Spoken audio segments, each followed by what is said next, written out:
కొన్ని pressure points ఉన్నాయి. ఆ ప్రెషర్ పాయింట్స్ని మీరు సింపుల్గా యాక్టివేట్ చేసుకోవడానికి నేను మీకు కొన్ని టిప్స్ చెప్తాను.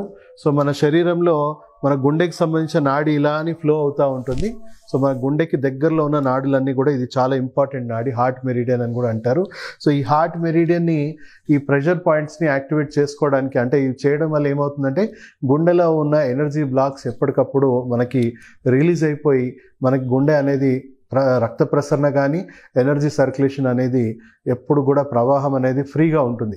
సో దాన్ని మీరు రోజువారీగా యాక్టివేట్ చేసుకోవడానికి మీకు కొన్ని చిట్కాలు చూపిస్తాను. సో ఇక్కడ నుంచి నాడీ ఫ్లో అవుతుంది కాబట్టి మీరు రోజు ఇలా ట్యాప్ చేసుకోండి. ఫస్ట్ ఇలా ట్యాప్ చేసుకోండి. సో సెకండ్ స్టెప్ వచ్చేసి ఇక్కడ ఈ నాడులని ట్యాప్ చేయండి.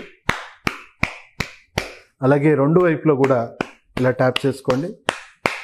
నెక్స్ట్ మీ ఈ భాగంలో, సంఖ భాగంలో కూడా ఇక్కడ నుంచి డైరెక్ట్ గుండెకి చాలా రక్త ప్రసరణ అనేది చాలా మెరుగుపడుతుంది.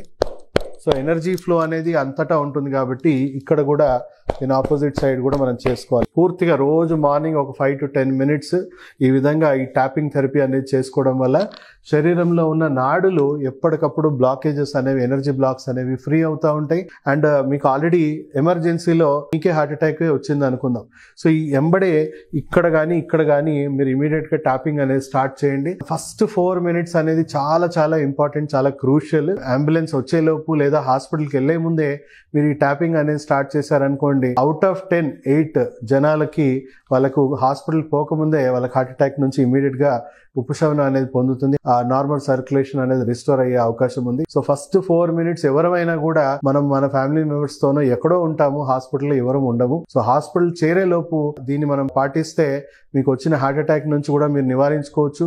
అండ్ రెగ్యులర్ గా ఇది పాటిస్తే prevention is better than cure అంటారు కదా. సో అలాగే మీరు రెగ్యులర్ గా ఈ సూచనలు పాటిస్తే గుండె జబ్బు అనేది ఎంటైర్ లైఫ్ స్పాన్ లో మీకు రాకుండా ఉంటుంది.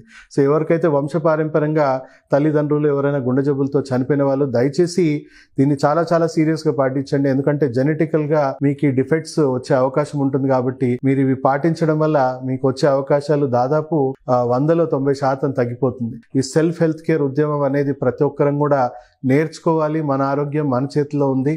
సో డాక్టర్స్ అనేది ఎమర్జెన్సీలో విషంతోనైనా ప్రాణాన్ని కాపాడాల్సిన పరిస్థితి వచ్చినప్పుడు వాళ్ళు మీకు ఉపయోగపడతారు. కానీ మీరు ఆరోగ్యంగా ఉంటే అలాంటి పరిస్థితే మీకు రాకుండా ఉంటుంది. కాబట్టి అందరూ కూడా ఈ సెల్ఫ్ హెల్త్ కేర్ అనేది నేర్చుకోవాలని మేము behalf of public health care council మీ అందరికీ అపీల్ చేస్తున్నాం. సెలవు తీసుకుంటూ మీ డాక్టర్ సార్.